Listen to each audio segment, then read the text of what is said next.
it.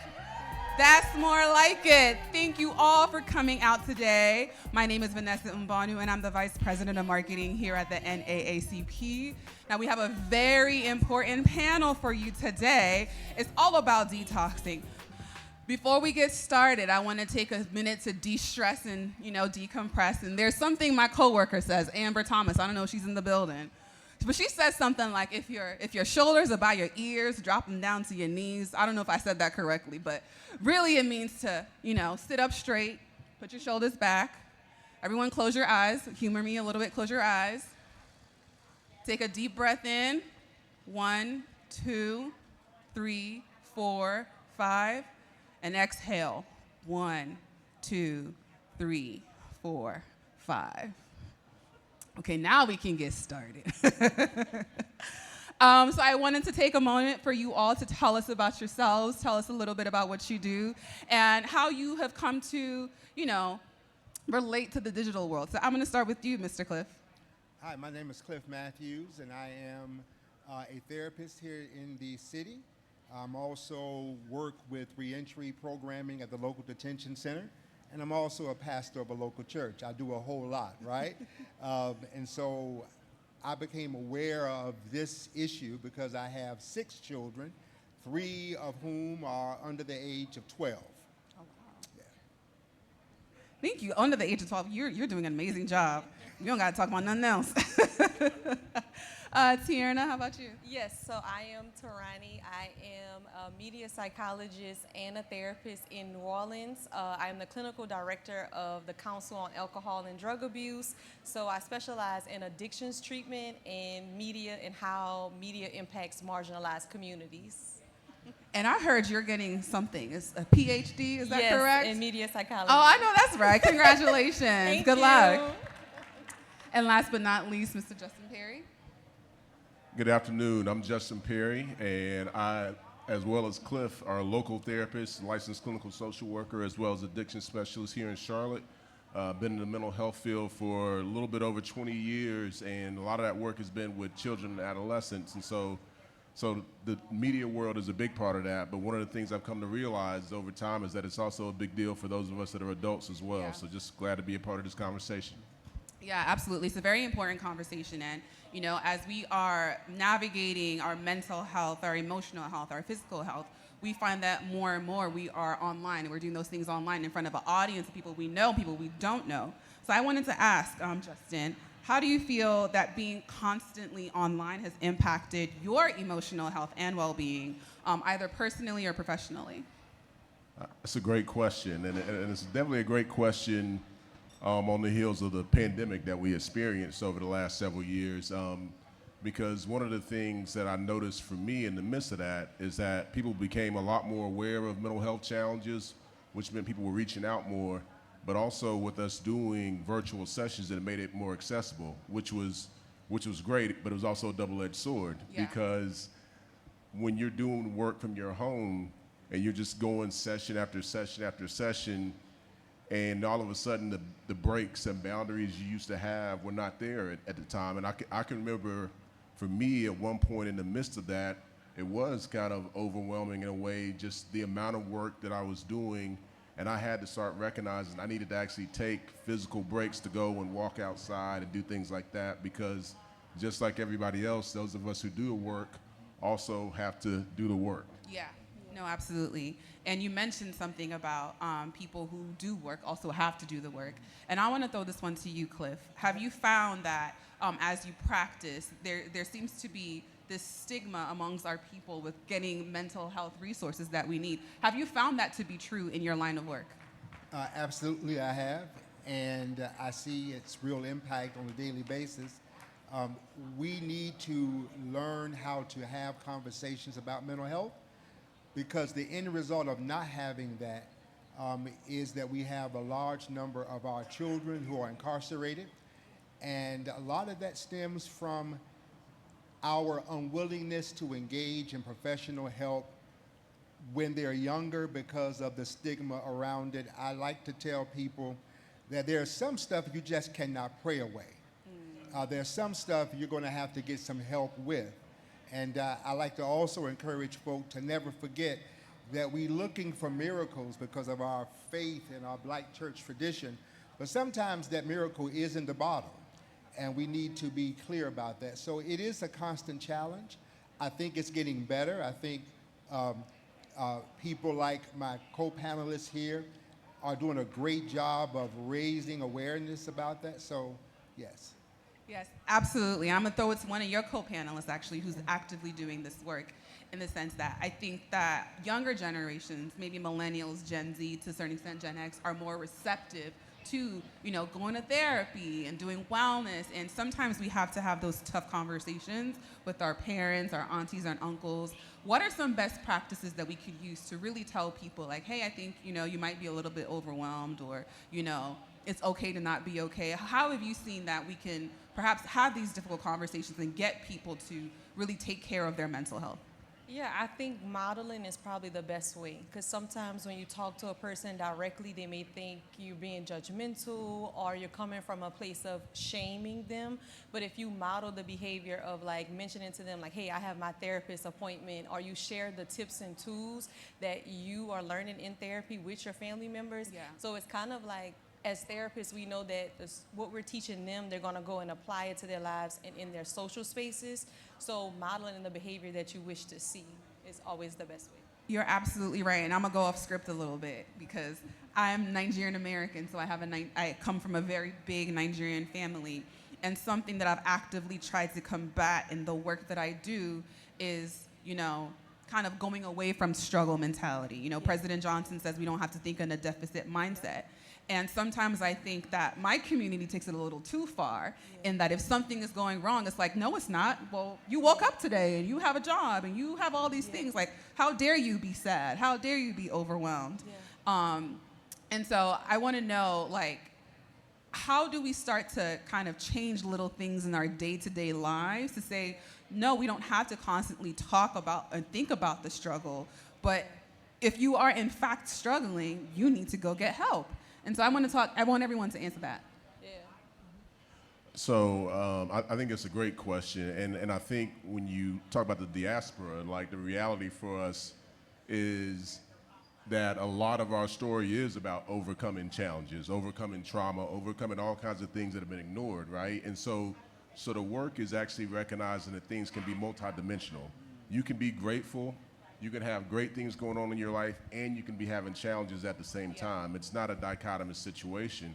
And I think to the point that we were talking about before, I think the more we normalize these conversations, I have friends of mine, I have a couple of guys that we have our own group text, right? And in that group text, we'll have jokes, we'll have sports talk, and we'll also have real talk, right? Now we're all married fathers and everything else like that. And so sometimes somebody may be having challenges, and we lift that up because historically, men, and especially black men, we've been socialized not to be vulnerable, right? Not to show any vulnerability. So it's important to be able to find a space where you can do that and not worry about any kind of repercussions. But to the point that Tarani said about modeling, I think that's such a key thing, because even for our therapists on our website, we make sure people acknowledge that they had some challenges of their own even before they started doing the work, because we don't want it to be an intellectual thing. It's a real life thing that we're all navigating. Yeah, I think that's a great way to explain it. I think what happens is, like Cliff said, and being a pastor, that's so profound to say that our faith carries us, but sometimes the answer to our prayers is to go see a therapist. And because a therapist can talk back, and it gives you the confirmation of what you just prayed for, that verbal confirmation you were waiting on. So I think knowing that our faith can carry us, in strength is not just saying I'm strong all the time, but hey, I need help. There is so much strength in seeking out help, because the things that happen in therapy sessions is so beautiful, and I wish everybody was okay with experiencing that, because I think the world would be such a better place if we were just saying, like, I'm not okay, or noticing, like, hey, are you okay today? Just being able to check on each other. And I would like to say that the challenge of mental health in our community is also one that's kind of complex, because while we are aware of the systemic context in which we live, I feel that we're not aware of how we ourselves have become a source both of mental distress and stigma. In other words, we kind of turn on each other. And if you're looking for an example of that, just think about how we lift up black bodies, except if black bodies are queer. When that happens, then we have the reality that you have a youth, you have a young person, you have a young adult trying to navigate identity when they are basically dealing with the feeling of isolation that many of them have. And that may be something that runs or pushes them towards more social media that only exacerbates if there are already underlying issues, problems that need to be addressed. So we need to be clear that there has to be a critiquing of our own culture if we really want to have quality mental health for all black bodies. Absolutely. And I love that you went there, and we're going to continue to go there in this conversation. I think that for a lot of what you said, a lot of people find community in these digital spaces, right? Yeah. Like we talk about the podcast bros, we talk about social media, we talk about TikTok. Like so many people get mental health advice. I am guilty of getting mental health advice from the TikTok. And so we know that there's pros and cons to these things, but can you talk a little bit more about, how we balance being connected to, communities online and getting good resources online, but also knowing when it's actually you're too online, like this is not good information and you need to, seek an outside source. You need to open up a book and read it. So I'll start with you. Tarani, I'm sorry, I'm saying your name correctly, Yes, Tarani? yes. How do we know when, it's good information, and then how do we know actually it's time to step away? So I feel like the body keeps the score. So we know ourselves better than anybody else. So if you go on certain pages or you're looking at certain information and you're feeling those internal triggers, I think that's when it's time to step away. Because if you had a positive moment, then you go online and you're feeling down, you're feeling anxious or fearful, that might be key indicators that it's time to step away or to tailor the pages that you're following. I know for myself, like during the pandemic, like Justin was saying, all of my life shifted online. So my escapism shifted to online, my work shifted online.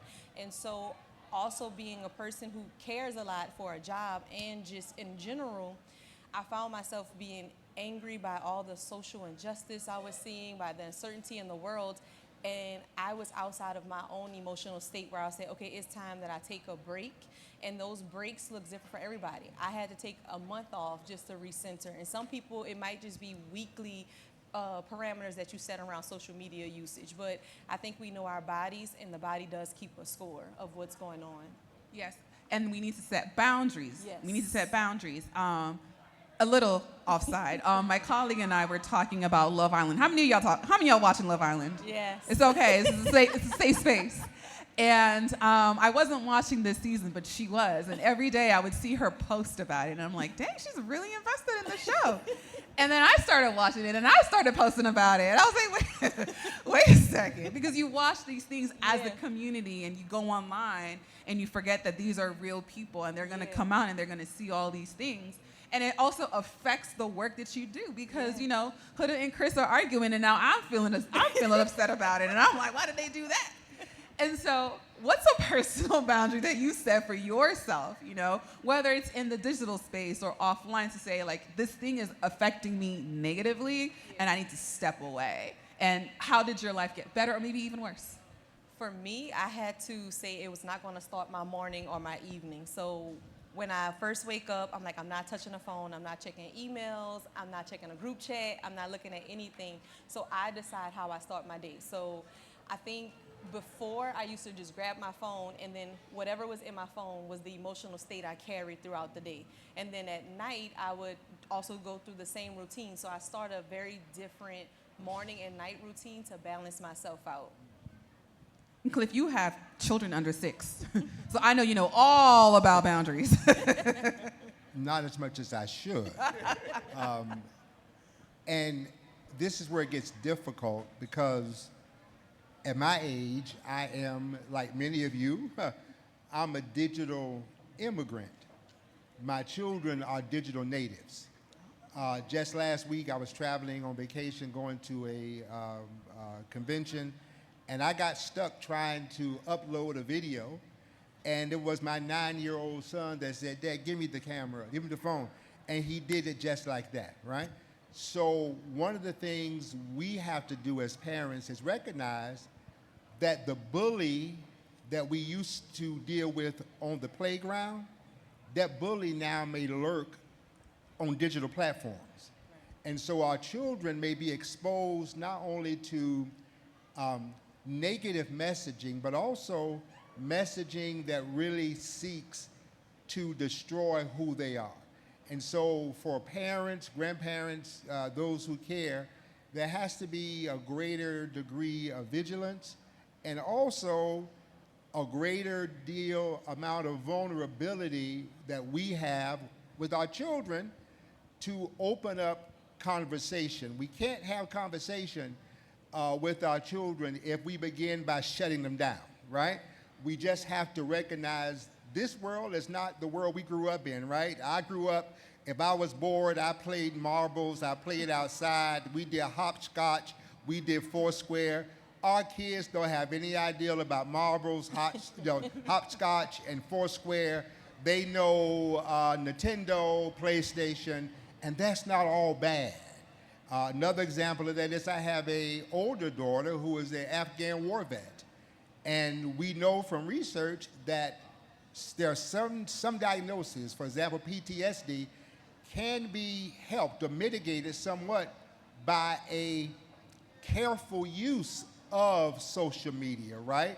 And so there are things that social media can do, but it's up to us to really be aware, especially with our children. So you said digital immigrant. Yes. I have never heard that before. I love it. Don't let the White House hear it. 'Cause I didn't say that. Justin, can you talk to us a little bit about your stance or your thoughts rather on if these platforms have a duty to their users to make sure that, you know, people are practicing safe online habits, whether they're immigrants or natives? I know TikTok, for instance, if you scroll for too long, it's going to tell you to stop, put your phone down. What are your thoughts on that, and should people be, you know, able to self-govern themselves? It's a great question. So it's funny, when I'm thinking about the word should, I always say, I don't actually even believe in the word should, right? I believe in what is, and I believe in what we want to create, right? I think the reality is, in an ideal world, there would be responsibility, right? Because again, to me, it's in the same way that at a bar who serves alcohol, you have a responsibility to recognize when you're over-serving somebody and things like that. I think the reality of social media, it's similar, right? And the thing is, it actually stimulates the same part of the brain. So when you see the addiction and things like that, people are addicted to social media in the same way people are addicted to substances. That said, until that happens, the work is figuring out how do we regulate, and I'm using we in that because, again, yes, it's an individual, but it's also a collective, right? And so that means that for me, I have a responsibility to myself, but I also have a responsibility with my kids and my wife and vice versa. And so when I think about this question, you know, I was thinking about what they were saying. What I want to do is figure out how do we have social media be a tool for us versus us being a tool for social media, right?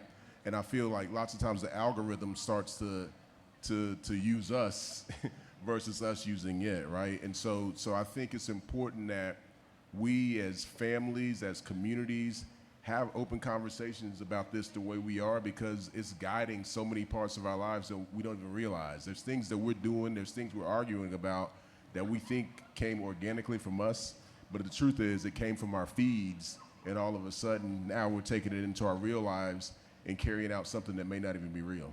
Oh, can you give me an example of that? So one of the things, I mean, I think when we think about even the gender divide, right?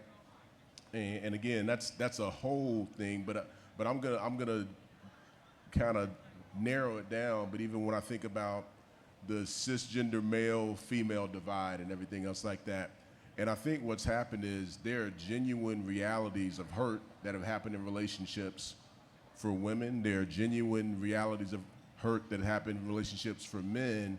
And what we've had is there are people who have capitalized off of that, right? So when we talk about podcasts and we think like that, what we see is people who capitalize off other people's pain and trauma and then create kind of an ecosystem, right? And all of a sudden, we all start to think, we're on the opposite sides, we're on the opposite sides, we're on the same squad, right?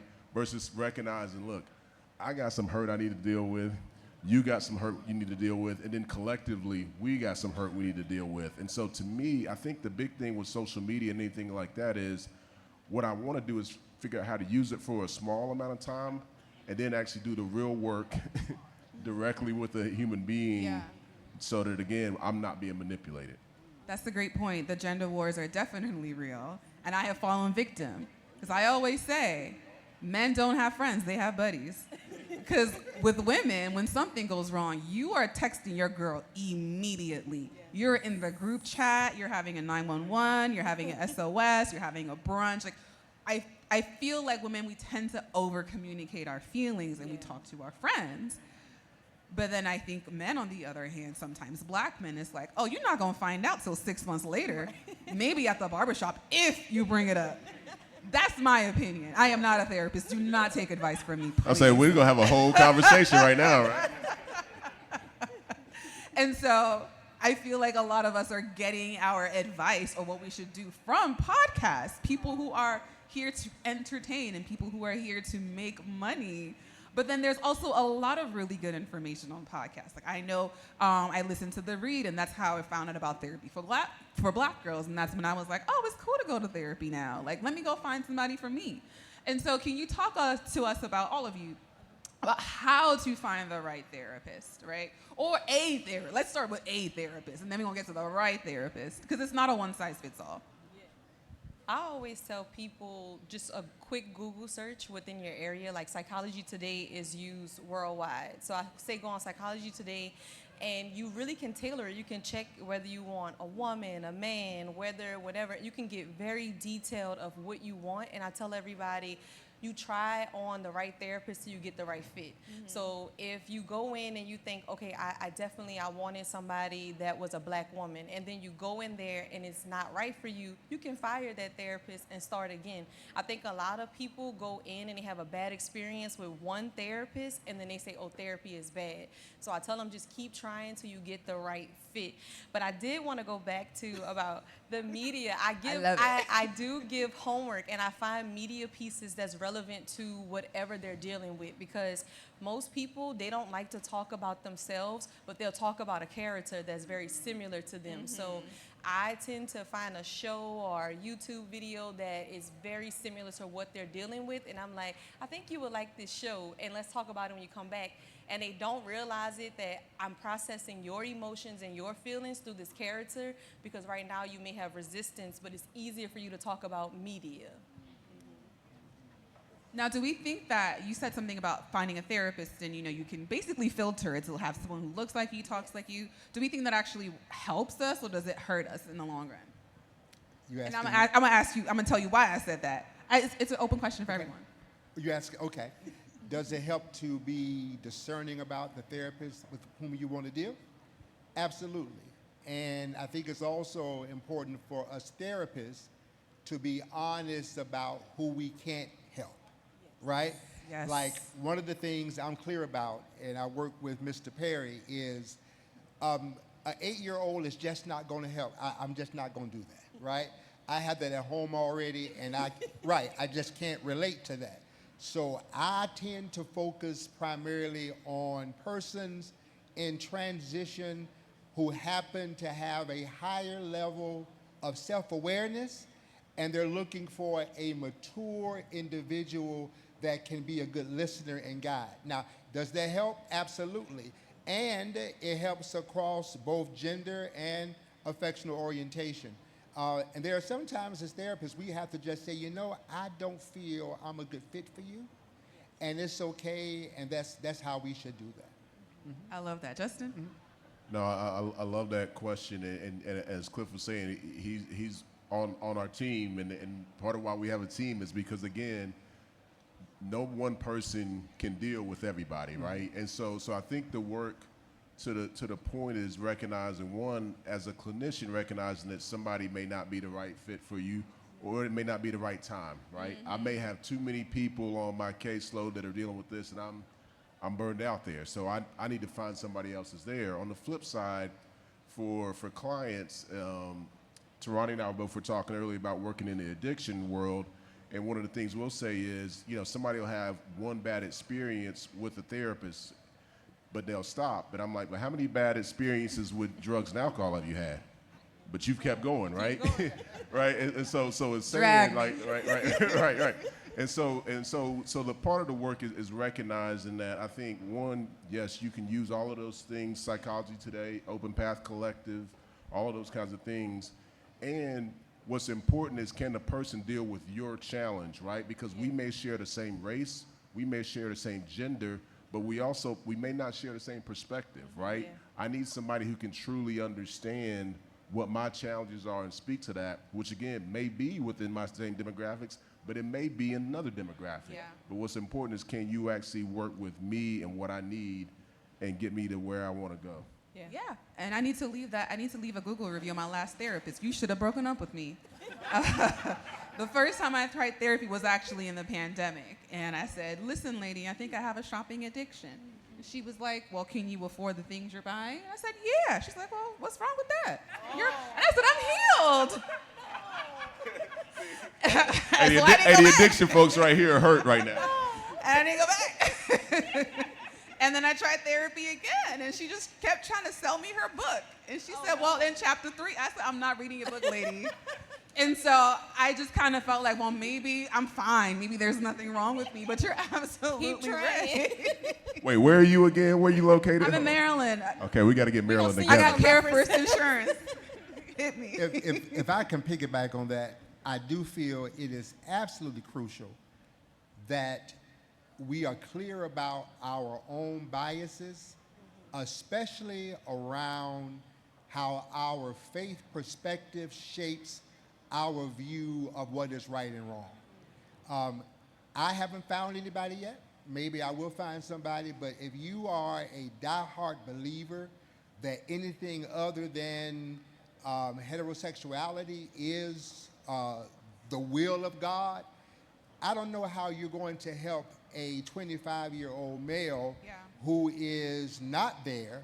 And I have had clients who have been wounded by not only church but therapists who were not honest enough to say, I can't deal with that, or I choose not to, but instead decided to use, unethically, to use their position to try to, in essence, move that client back to normal.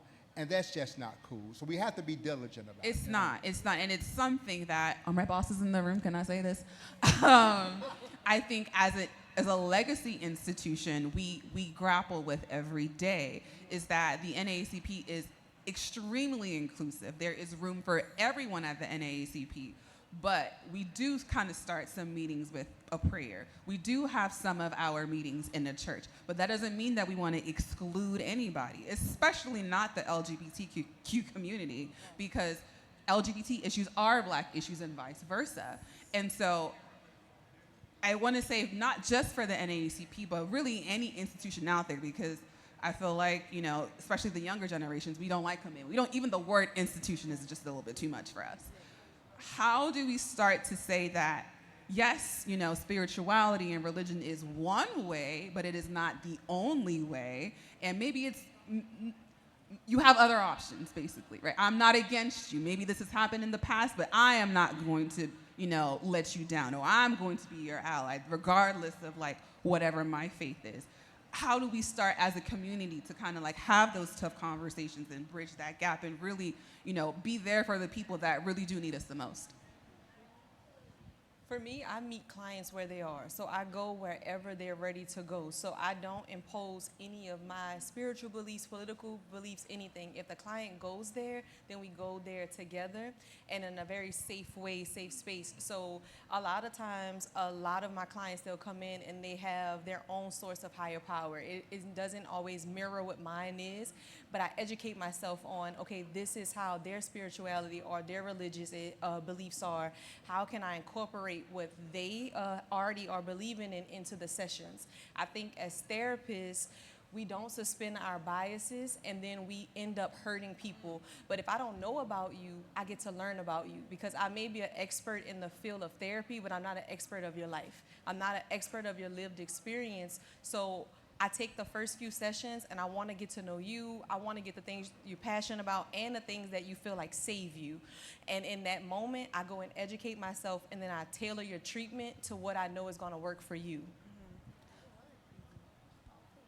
Yeah, I would say, going along with that, I look at it as kind of, we're all puzzles, right? And some people are 5-piece puzzles, some people are 100-piece puzzles. Our job is simply to help people identify what are your puzzle pieces and how do we help you put them together in a cohesive way, right? And again, my puzzle may look different than yours, and so what spirituality may mean to Tarani versus Cliff versus me may be different, but the focus when we're in a session is you, right? Like, if I need therapy, I need to do that in my own sessions. I can't try to heal myself through the people I work with. And I think sometimes that's one of the things that happens is a lot of us have our own unresolved things, and then we try to heal it through our clients, and that does a harm to them, but also to the field as a whole. Yeah. So we were supposed to have a panel about digital detox, and we just went all over the place. We just answer the questions. But I hope that y'all have learned how to detox. I do want to leave you with one last question before. I don't know if the audience has any questions. Are there any questions? Okay. I do want to talk one last thing. What does mindfulness look like in this digital age, and how can someone start practicing it even if they're always on the go? I can answer this.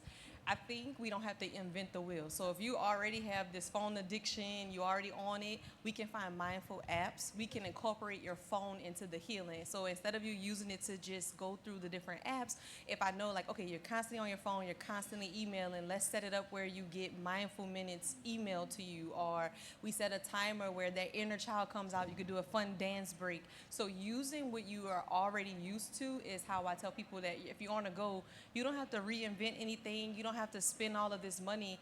You are your own emotional being, and mindfulness is just checking in with yourself, however that looks like. If it's a simple pen and paper journaling, whichever works best for you. I think definitely echoing what Tarani said, and I think separately is just finding what can be simple in your life, right? I think the beauty of technology is it allows us to do very complicated things in an easier way. The other side of technology is that sometimes it leaves us forgetting some of the simple things. They know as soon as this is over, I'm planning ahead to meet my family at the beach. And one of the things I realized when I finished grad school, I was working very crazy hours, and it was like a 70-hour week between work and school, right? Yeah. And when I finished, the first thing I thought of was, when I get a job, I can also have time for a part-time job. And that made me think, whoa, how is the first thing you're thinking about is how you can do 60 more hours? And I remember sitting on the beach with my now wife, and that was one of the first times where I actually just literally watched the waves and stuff, because I'm always a mover. And so actually recognizing that nature, and again, it doesn't have to be crazy nature. It can be just a walk. It could be somewhere that's shaded or whatever else like that. It can just be listening to sounds at night and things like that. That is also mindfulness, is just saying, hey, let me simplify things for a little bit, and let me just turn off and just be with myself. And I would say what I found, when I introduce mindfulness to somebody who in our age is not very mindful, it can become itself overwhelming. Yeah. Because it's like, oh my goodness. So I like to tell my clients, go slow. You may not get an hour in. Maybe you can get in constantly 5 minutes, right? Give yourself some grace. Don't beat yourself up. Keep at it, and it gets better. And I found that it does help just to give folk permission to do that. Also, I think it helps when we appreciate boundaries and our ethical codes of ethics that we all have, but we also dare to say something like, I can appreciate how hard it is to be mindful. That is something with which I've had to learn. So somehow, I think in our Western modalities, we are prevented from showing our co-humanity. But in other cultures, therapy really begins when we say, hey, I'm just like you. And so that's what I think. Yeah, and for one, I compartmentalize because I think a lot of my self-identity has been tied to how I show up in online spaces, especially with the work that I do. I often think, well, like, I can't take a social media break. How will I know what people are talking about? How will I know what the news is? How will I know what's trending? How will I make a living? And so I've had to kind of put myself in a box on each of the different platforms that I show up in because I'm always aware of the fact that I'm being perceived, whether by family, friends, coworkers. It's like, well, I can't, you know a certain Vanessa from 9 to 5, but from 5 to 9, I'm a totally different person. I don't know if I want you to know that person. And so if I block you, don't take it personally. So that's how I have tried to practice some mindfulness. And like, I still want there to be space for me to be like whoever I want to be that day, but also know that like I got to come back to work on Monday and have a job and like I have parents and things like that. So thank you all so much. This has been a very informational session. It's been light, it's been heavy. I want to leave you with one thing that I ask all my panelists, no matter where we are. This is the NAACP after all. That question is, what is the blackest thing you did today? And I will start. The blackest thing I did today was, even after all the flight delays and all the, planning for convention and I just was like, oh my God, we got to go do this thing. I said, ooh, but I have a panel today. So I'm gonna put on my Sunday best. And y'all gonna see this fit, okay? And I think that just shows how Black people are always putting their best foot forward. And so I hope I made Black America proud today with my outfit. So I'm gonna go to you, Justin, and work our way down the line. Well, on similar lines, I guess I'd say the blackest thing I did today was right before I was about to catch my Uber to get up here. I realized I was like, I need to get my lotion and check my ankles real quick before I'm up on the stage. So there you go. I would probably take a little bit of both of y'all. I put on my Sunday's best. I had my little pocket lotion that I was rubbing on, and I had my little to-go perfume because I was gonna look and smell good walking. Oh, I know that's right. The blackest thing I did today, it may make someone upset, is I proved that CPT is real. Oh. Yeah. I showed up late with an attitude. No, I'm teasing, yeah. So that's what I did. Thank you so much. And you didn't show up late. Everybody else was just early. That's what I said too. Well, thank you so much. This has been great. Drop your handle so that people can follow you, even though we're trying to get offline. But. No. We're still running the business too. So yeah, Instagram, Justin Perry Counseling, website, justinperrycounseling.com. Ditto with me. I'll say Cliff is part of the practice, so you'll get him right there through us. And I am on Instagram. It's Dr.Tarani. So y'all can look at whatever the panel thing is to spell my name. And you can find me at NAACP. And you can donate to me at naacp.org. Thank y'all so much. Thank you. Thank you.